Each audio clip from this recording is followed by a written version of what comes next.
Hey guys, welcome to this tutorial. In this tutorial, we will learn about connectors in Claude Code.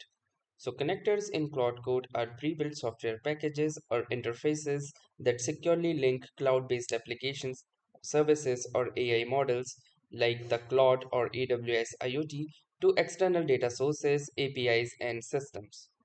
They facilitate bidirectional communication, thus enabling data synchronization, automation, and actual execution without requiring custom code. So let us see how we can set up our own connections in Claude Code. So in order to set up your own connectors, the first thing that you will need to do is launch your Claude Code UI, and then from here you need to click onto this toolbox icon over the left hand tab, which stands for the customize. Now click onto this customize option, and from here choose the second option, that is connectors. Now from here you can see all of the web connectors and also any field connections that you have.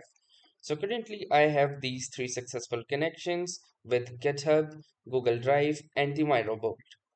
Now if you wish to add a new connector, you can simply click onto this plus icon, and then from here you can either browse connectors or add any custom connector.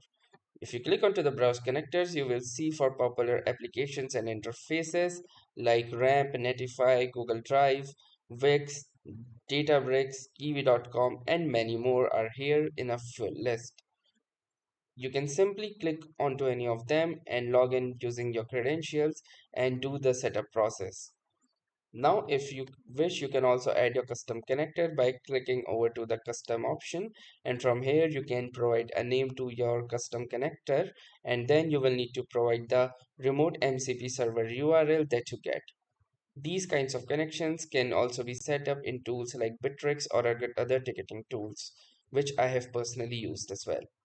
To launch advanced settings, you also have the OAuth client ID or the OAuth client secret as well if that particular interface supports authentication via the ID and a secret key. So that's how easily you can set up the connectors in your Claude. So that was all for this tutorial.